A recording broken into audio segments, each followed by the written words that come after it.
Hangover with Cosmos, everyone. Following our live episode on our Mars update. Yeah, well, apparently Jack just had We came back just in time. Yeah, Jack just got a squeeze a refill in of his strawberry caramel iced tea. Parentheses oolong.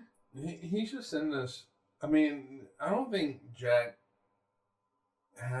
drinks alcohol, but we can do it for you. Fine. No.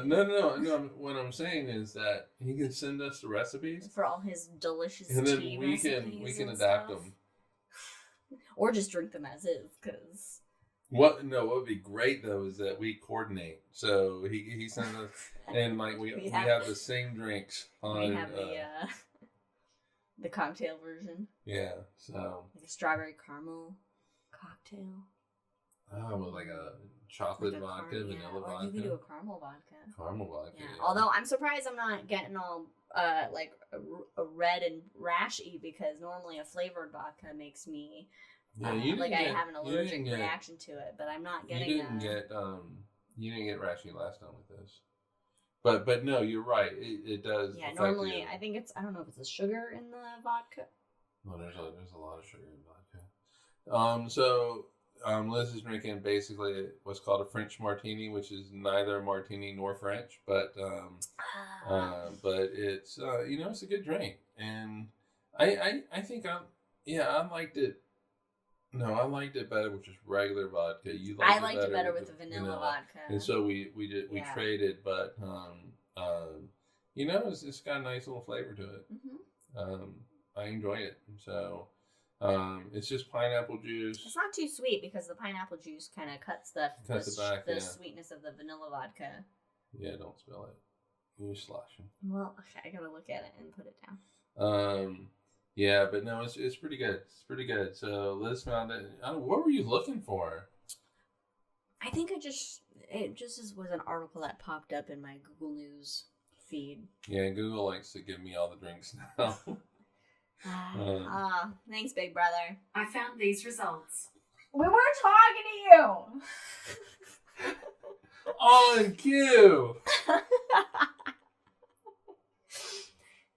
Anyway. All right. Hangover time. Mars update. We had some more missions on Mars that we didn't feel that we had time to cover in the main episode without going just unscripted, Katie. The main But the thing is now is I want to know what the results are. It just arbitrarily goes, I found these results. Hey Google, what are the results? Sorry, I didn't understand. It's too long. I found something else. Do you want to know what are development results? No, thank you, no. It's like a dog's memory, they don't. Sorry, I don't understand. Get out. All right, anyway. Where's Data when you need him? I know, right? We talked about the some of the active missions. It was mainly the rovers. Yes, because the rovers are. Yeah. They're so cool. And they are, and we even had our little secret, rule, which I did right immediately, where I say Mars is the only planet with robots living on it. Yeah. I can get along with the rovers as our robot overlords, Yeah. But not Google. Oh, now it's gonna. Right. Anyway.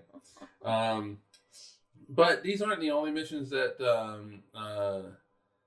Using Long Island iced tea is the base and mix in strawberry syrup, a tablespoon of muscovado sugar. That's the sugar that Brandon has for his fancy old fashions, and on the rim or dusted on top. Ooh, yes, and we can make strawberry syrup with some fresh strawberries. Yeah, I really want. I want to write a Cosmos drink book, and pepper it with.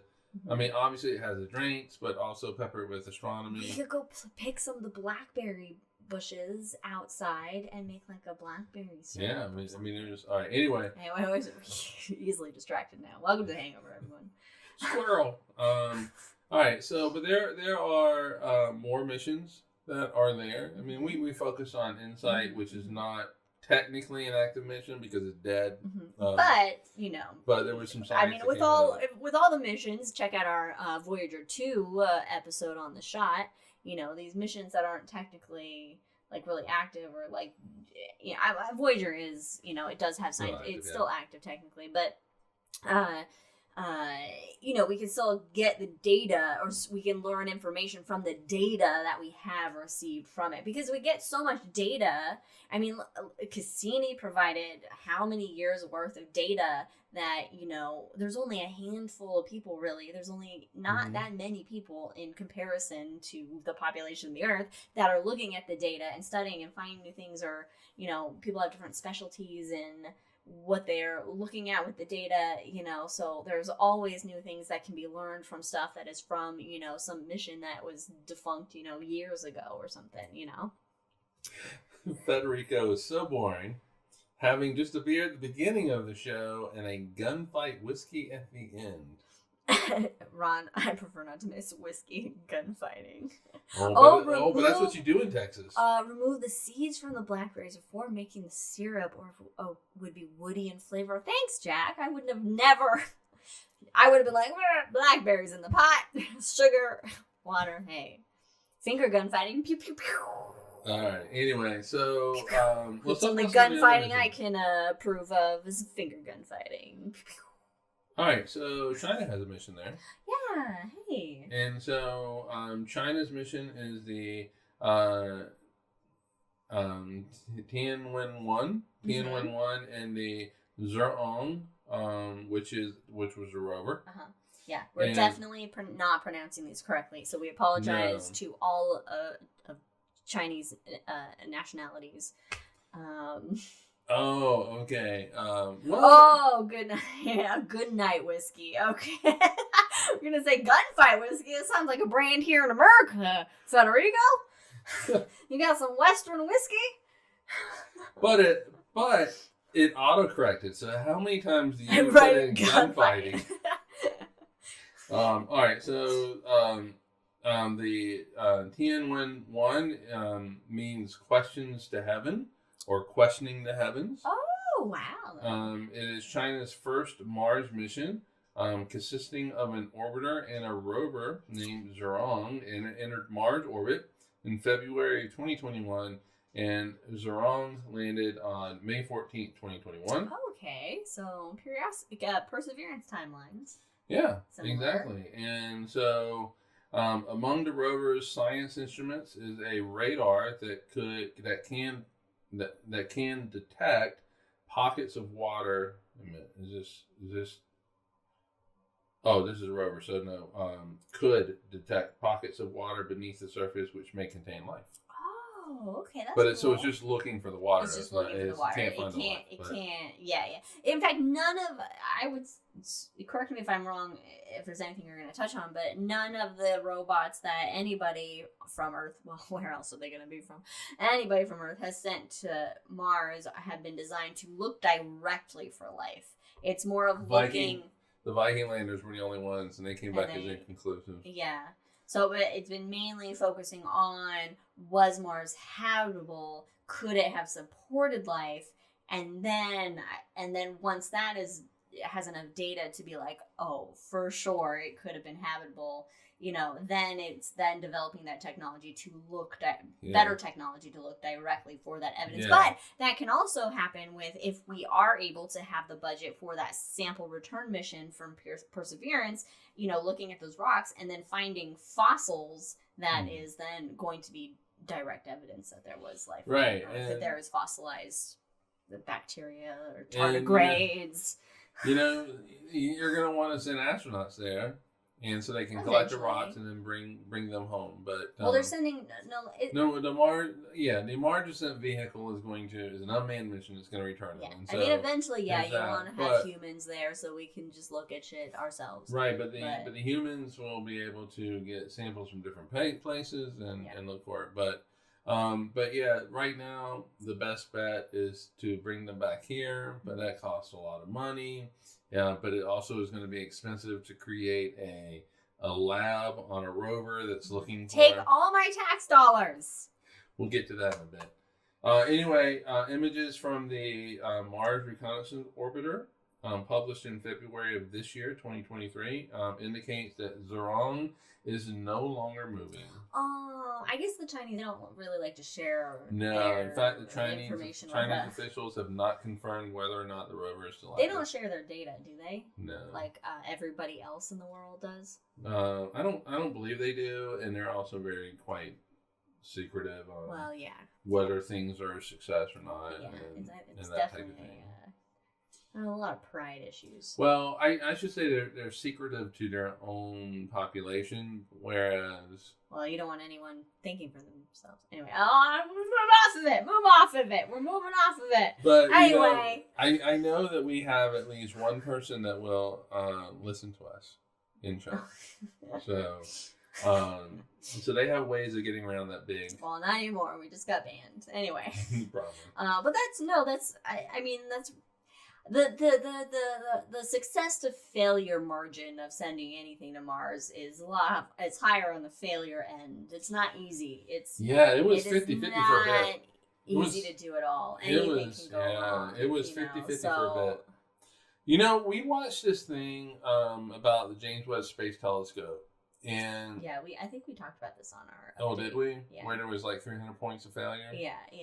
But any one of those 300 points fails, but for like the whole thing. Right, so we talked about it in terms of James Webb. We didn't talk about it with the rovers. Mm-hmm. But in that episode they said there was something like 165 points of failure for like Curiosity and Perseverance, where if any one of those failed, the whole thing failed. I mean, if one rocket didn't fire upon entry,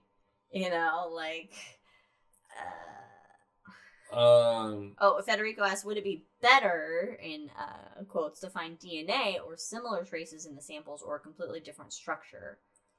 But the thing is it's a completely different evolutionary platform. Right, but if it's a different structure, do we know that is what it is? Yeah. I mean, would we be able to identify it if it was something other than a carbon-based? Yeah. Well, I mean, we know that you can carbon and silicon are easily interchangeable. Oh, okay, yeah. So, but it's or is it like Jeopardy where you have to use context clues sometimes to find the answer? But I mean, if something is a fossil. I don't know what the chances of getting actual DNA from the fossil could be, but the look of the fossil, I wonder if it would be an obvious, like, this does not look like a natural shape, or into the rock or part of the rock, it would look like something that was in. Something. Let's say it's a microbe. It would look. It would stand out from the structure itself of the structure. Yeah. And then within that, you might find other structures, like you would with a cell, and you might be able to use this. And then you can infer that this is not part of the rock. This is something that. And which is what they did back in the 90s when Clinton had his little news conference and said, we have found evidence of life on Mars. Not that one. And it turns out it wasn't. Or we did not find life. No, we did find life on Mars. You can't point. You got to use the thumb. That's the thing. You can't point. That's what they all. You got to use the thumb because a point is too aggressive. Is this what? Oh, is that what it is? It's too aggressive in your face. So this is like you're still. But it's not as confrontational, I guess. It's more politic. Damn. God damn it. Leave it to American politics. Come up with that shit. All right, anyway. Hope, the United Arab Emirates Mars mission. Oh. To be honest, I kind of forgot about this one. I'm not sure if I forgot or if I never knew about it. It's the United Arab Emirates Mars orbiter that arrived in February of this year. Oh. No, I'm sorry. No, February 2021. Okay. Yeah, and so 2021 was a good year for landing shit on Mars because of how the alignment was between Earth and Mars, and so it was. Yeah. So it is studying Mars' climate to help us understand what Mars was like when its atmosphere could have supported life. Is this the Disney Point, Jack? Disney Point with all the fingers and thumb tucked. Oh yeah. Well, I'll let you know in January. Hope is the Arab world's first mission to another planet. More countries exploring our solar system means more discoveries and opportunities for global cooperation. If they share the data. Well, I'm pretty sure they will. Mm-hmm. I'm pretty sure they will. And I'm getting this information from the Planetarium Society. Mm-hmm. And I feel like that last bit is really meant for just the stupid people in this country that stumble upon this. They're like, we don't need no. Yeah, and that are like, America first, that type of thing. And, it's true. The more eyes in the sky, the more countries out there. I mean, it's a united front that can be made. It's like when the astronauts go on the ISS. You have astronauts from various different countries, and what do they all say? They all say the same thing. Like, when you look at the Earth, you don't see borders. You just see a planet that we all share as human beings. Look, I tell people. And you can call me whatever you want to call me. Oh, Walt Disney was anti-pointing with the index finger since it was too close to a middle finger. Salute. But, I mean, all fingers are next to all the other fingers. But anyway, I guess if you use all of them, then you can't single any one of them out. True. I am a human. I'm an Earthling. What? Yes, I'm an Earthling before I'm an American. Mm-hmm. And so we're all in this together. And then if we discover other life out there, we'll be like, we are universalings. Yeah, I mean, I probably will be. Even if they're like Independence Day when it comes to just like shoot us. What if they're the Borg, though? Well, resistance is futile, but we'll try to. Resistance is not futile. Just ask LGBTQ plus, yes. LGBTQIA plus. Yeah, you got it. Yep. All right. So the ExoMars Trace Gas Orbiter, which is mapping Mars' atmosphere, and it's a collaboration between the European Space Agency, ESA, and the Russian Space Agency. Oh, ExoMars. Okay, I was like, what's its short name? Yeah. And it was launched in March of 2016, arrived a year later. Starship Troopers would win against the Borg. Oh, yeah, they would. It dropped off a lander named Schiaparelli, but the lander's parachutes deployed too early, and it crashed. Oh. Like Liz said, it's for a bit, it was 50-50 whether you're going to be able to land on Mars or not. And you don't even find out instantly. You got to wait at least 7 minutes. Or 20 minutes or whatever it is. Yeah. So, and it's... But now we've had a pretty good run. Lately. Mm-hmm. We'll see if that continues. But it's EXO... Well, we know how to do it. We know what the math is, but it's just making sure that... I mean, it is humans building everything, putting everything together, typing in everything. So, I mean, there's a lot of room for human error. Yeah, converting the units. Metric to imperial to metric or whatever, was that New Zealand one that it was England, I think. England or European Space. So there was a mission. It was I think it was an orbiter, right? Or maybe it was a lander. It might have been a lander. It was a lander. And it crashed. Schiappa means loser in Italian. Really? Maybe it's not Schiappa, and that's just us pronouncing it wrong. But Schiaparelli is named after a dude. Yeah. Schiaparelli crater. Well, no, Schiaparelli, he studied Mars. Yeah. And he's the one who did all the maps. That's right. He did the early maps of Mars that then Lowell thought were canals on Mars, which obviously was a mistranslation. And but maybe his last name did mean loser. We don't know. Well, what does the Pally mean? What is what? Well, it'd be loser, and then what's the other hand? Schiappa. Oh, Schiappa. Schiaparelli? Schiaparelli. Okay, anyway. Schiaparelli?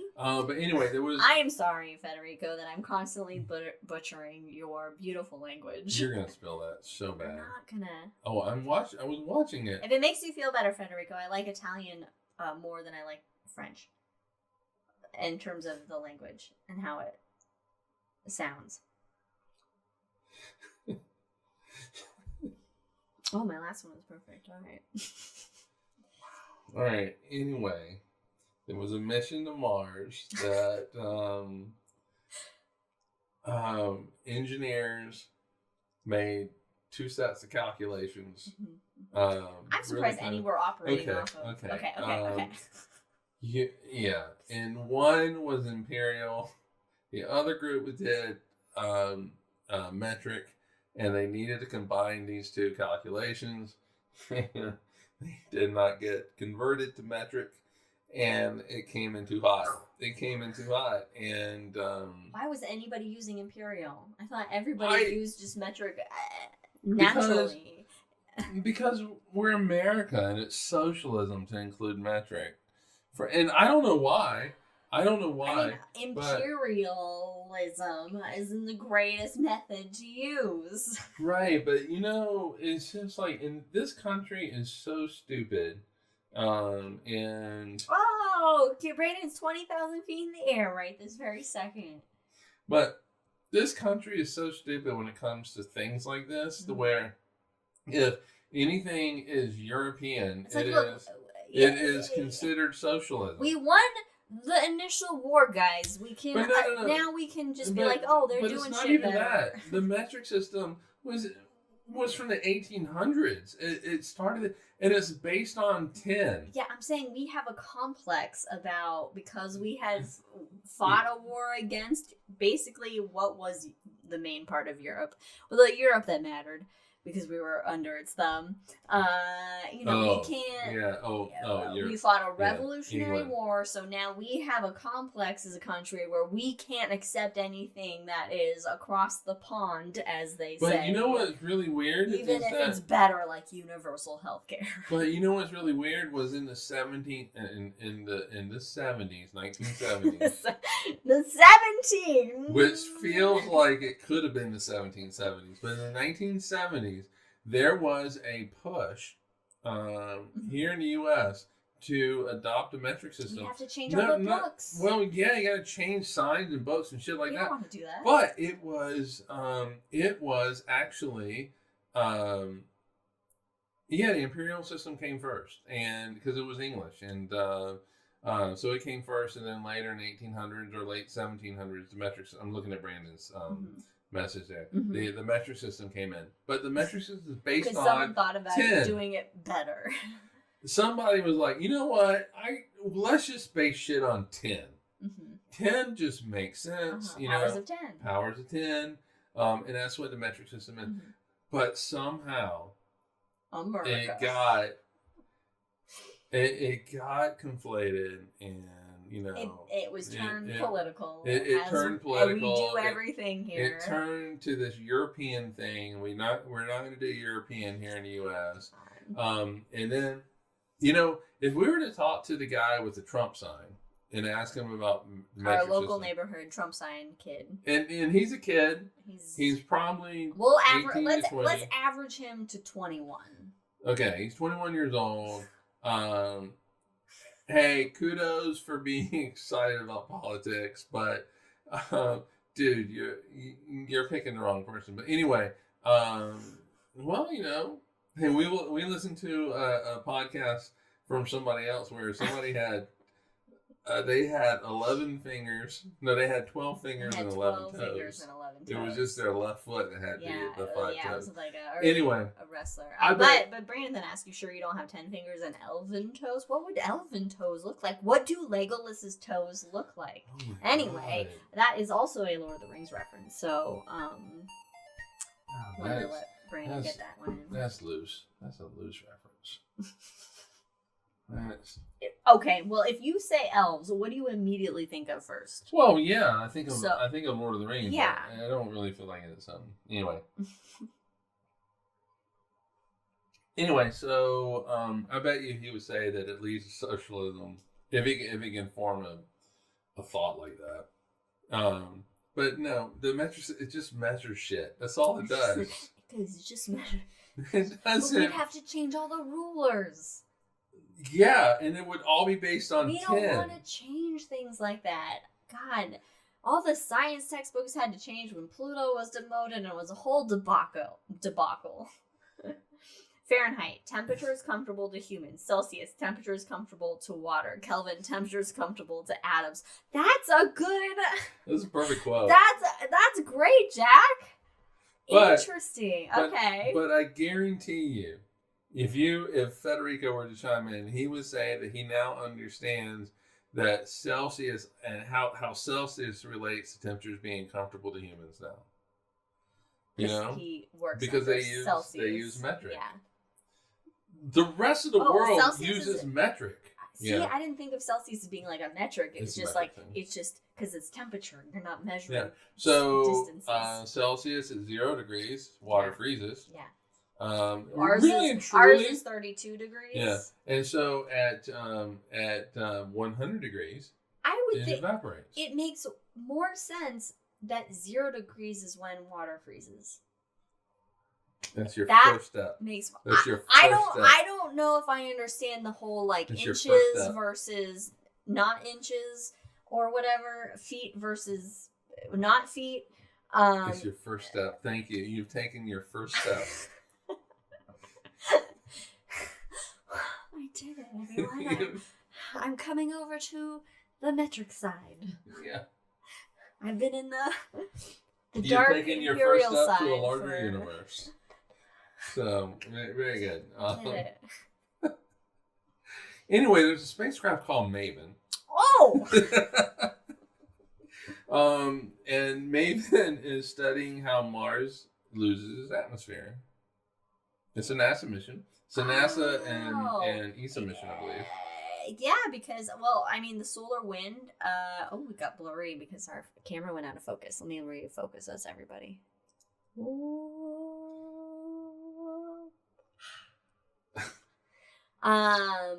Anyway. Because the Mars before in the past had a much thicker atmosphere, so it could hold in that water to possibly have life begin to arise. But because it's less massive than the Earth, it has less gravity, and so the solar wind from the sun was able to come in and basically sweep off a shit ton of its atmosphere. It also cooled faster than the Earth, so it lost its magnetic field, which is also a good protector of an atmosphere by the solar wind, which we have because our core is still convecting and doing all its shit. Ask the Ring of Fire that question, how it's working. But anyway, Mars had a lot of its atmosphere swept away by the solar wind, which caused a lot of the water to evaporate. So I guess it has a thin atmosphere now that is still being swept away by that solar wind. Because that magnetic field. But that was all conjecture up until 2014. And wait, so I'm sorry. That was conjecture until 2014? Right. So that wasn't known? Fact? No, because you had to prove it. We didn't have the data for that yet? No, we didn't have the data. I talked about that in Planetarium shows as if, yes, this is fact of Mars. Right. I did not know we didn't have the data for it. No, it was Maven that proved it. It so it was still quantified hypothetical. how much. It was still hypothetical. Yeah, it quantified how much of the atmosphere Mars was losing. Daily, yearly, whatever, and it could then retrospectively then we you could look can, back and figure all that out, and okay. This is what it was. It was like the Higgs boson. The Higgs boson was proven however many years ago. Like it has to exist 7 years because ago. X, Y, and Z, but no one's ever actually seen it. Yes, it's like Copernicus and the There's for the Higgs boson, there's no way it doesn't exist. We just have to quantify it and find it. And they did. And so really and truly for Mars and the water and all that, the only explanation is it lost its atmosphere. And it just became fact in everybody's head. The problem is that there was no quantifiable data, and Maven provided that. Okay, it's okay, so until Galileo observed that the planets behaving certain ways, we couldn't prove that the sun was at the center. Right. There was no visible proof. Right. And, Okay. And to be fair, it's typically not how science works. Science does it typically needs that quantifiable data before it can say yes. Yeah, this is true. Exactly. A fact. And so science usually does not jump the gun on things, but I mean, it really is the only explanation that fit the data. I mean, fit what we were seeing. And all of that. And so Maven definitely provided that. And so let's see. Quick sidebar into Jack's comment, which Ron said our camera was drinking. Fair for our camera. What we all do. 0 degrees was found as the coldest temperature a human felt they could function, and 100 was the hottest. Then boiling and freezing water was extrapolated from that scale, and why it was random 32 and 212. Have we ever been out in 0 degrees? Did we ever experience that in Utah? We yes, but we never hit negatives. But we did hit 0. And we did not go in it.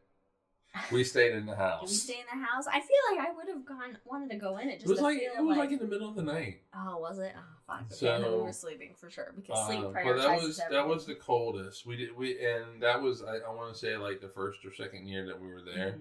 And then we never hit it. I always wanted to hit negatives. I wanted to experience that. Negative. Yeah. And what in Alaska though? When we went to Alaska. No, we didn't. We didn't hit negatives, but we had good reindeer. So it was tasty.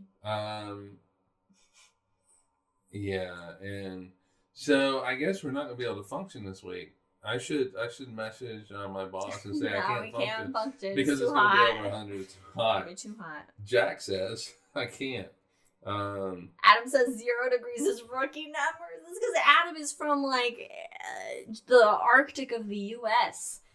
What is that? North Dakota. Yeah, he's 0. That's how like the 118 that Jack had in Palm Springs. We're like, whatever. We lived in Phoenix for 11 years. 118 is nothing. Yeah, North Dakota gets like cold. But in North Dakota, I don't know if we could. They get cold stuff. I remember.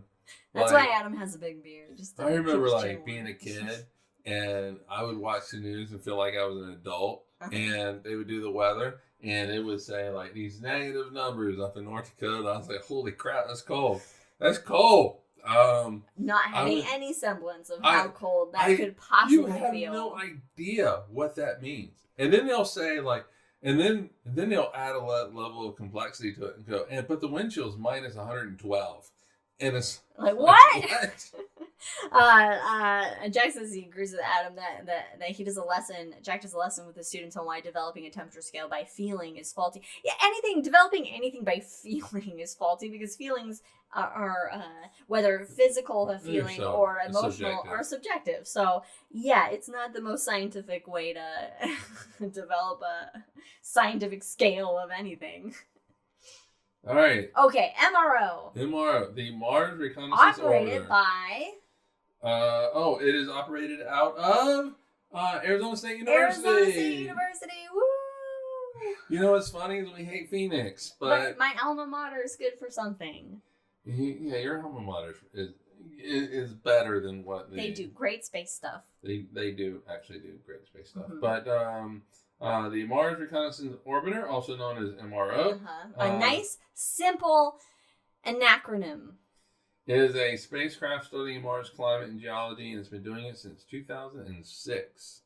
That's when I moved to Phoenix. Yeah, it's coming up on 20 years. Okay. Sorry. It uses the most powerful high-resolution camera ever sent to Mars.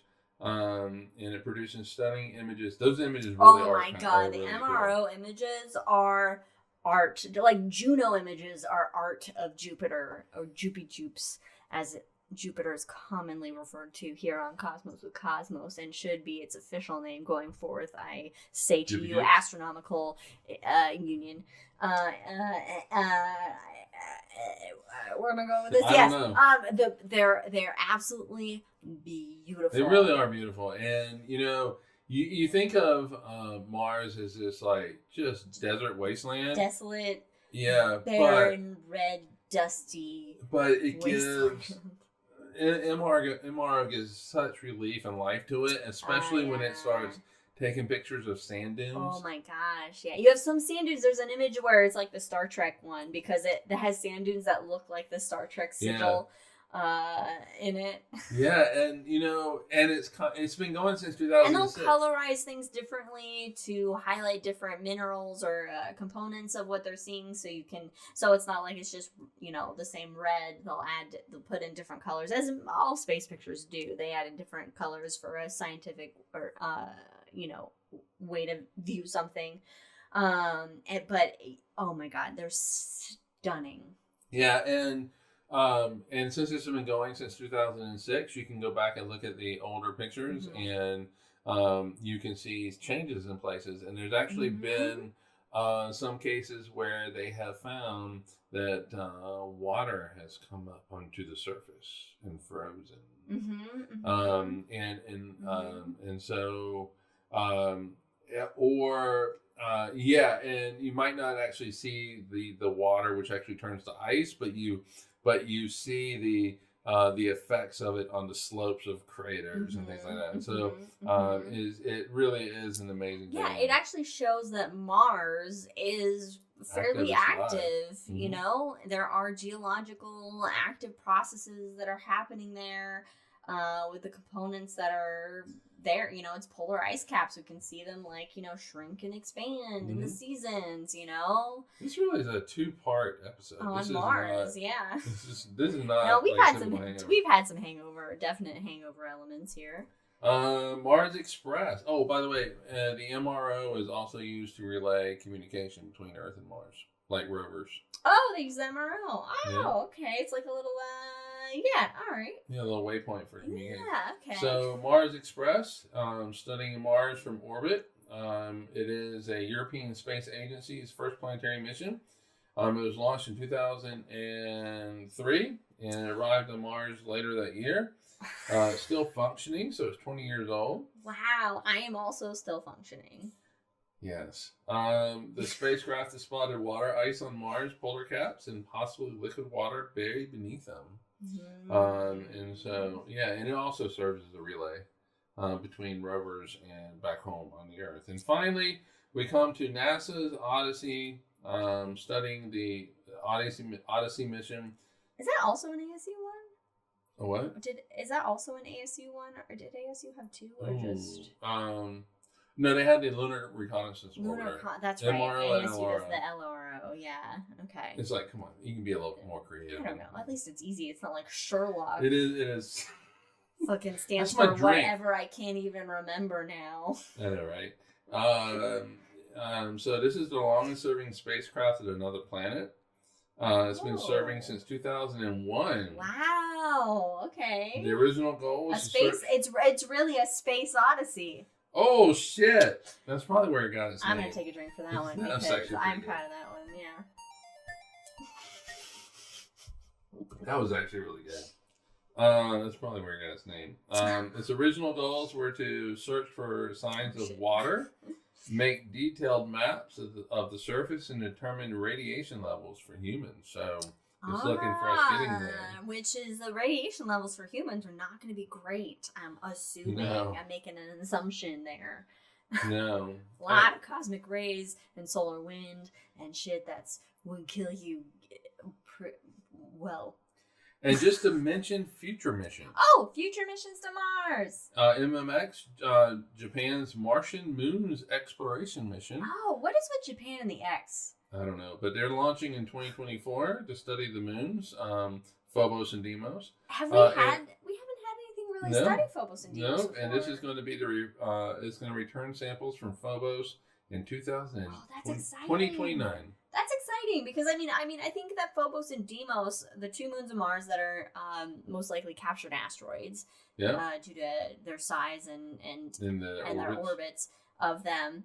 But I think that they get kind of like, oh yeah, they're captured asteroids. Like they're like an offshoot. Like, oh whatever. They're like not a big deal. You know. But by studying them and learning about, we could possibly learn more about Mars' evolution, or how they, how old they are, so we can determine, or like see when they're capped. I don't know. I think that's good. We don't want to just, there's just so much to explore and understand about our own fucking solar system, not even counting. Space potatoes, yeah, they look like space potatoes, not even counting just outside of our solar system that, James Webb is going to be a big, helpful tool of studying, but it's like these little things that I never even really, like, I'll talk about Phobos and Deimos, but it's not like I'm thinking of them in like what can we learn from that, but it's important that people are like, let's study these things, because nobody has yet, really. Yeah. Escapade. I'm not really sure about that name, but this is a NASA-funded escape and plasma acceleration dynamics explorer. Escapade. Now we're just getting into like car names almost. I know, right? It launches next year in 2024. It consists of twin Mars orbiters that will answer deep questions about how the red planet's formerly thick atmosphere has been stripped away by solar radiation over time. So it's the next generation Maven. Oh, okay. And of course, the Mars sample return, which we've talked about, which hopefully works. And we'll get to your thoughts on the Senate. But ExoMars rover is a European Space Agency and Russian Space Agency plan to send a joint mission to Mars in September of 2022. But it has been since suspended after Russia invaded Ukraine. Fuck off, Russia. Fuck off. You have the biggest landmass on the fucking planet. Just get over yourselves. I'm sorry, most of your fucking landmass isn't habitable because it's Siberia. And just large swaths of land where nobody lives. But get out of other people's countries. Jesus. Yeah. Anyway, that but there's also all the past missions from, like, India had a mission there, Viking missions, all that.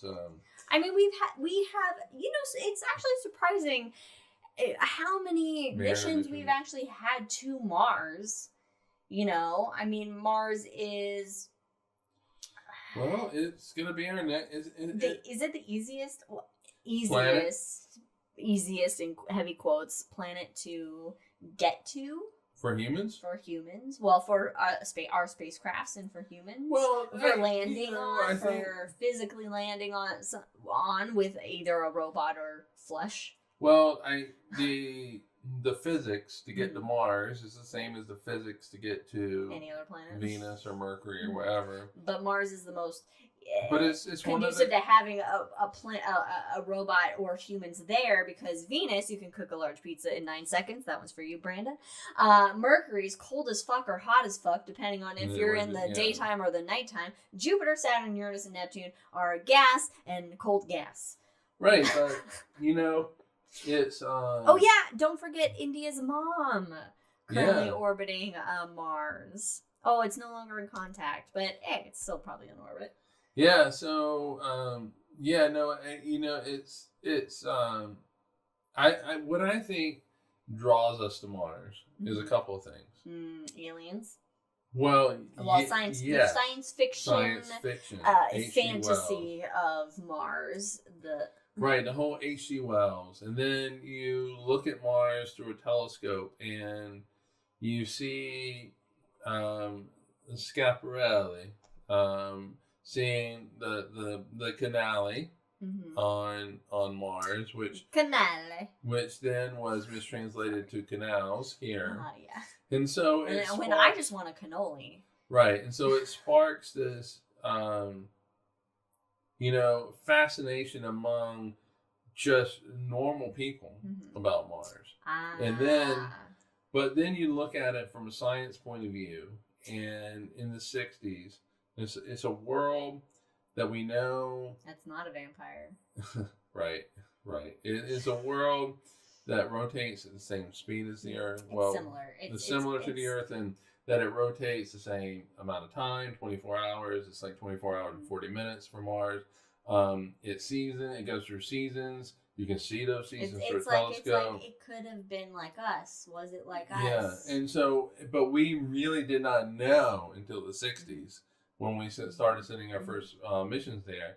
And then it becomes a world in which we know that we can probably send astronauts there. Mm-hmm. It becomes a world like the moon it's where more... we did send astronauts. And so the next step is we can send them to Mars. We can't send them to Venus. It's too hot.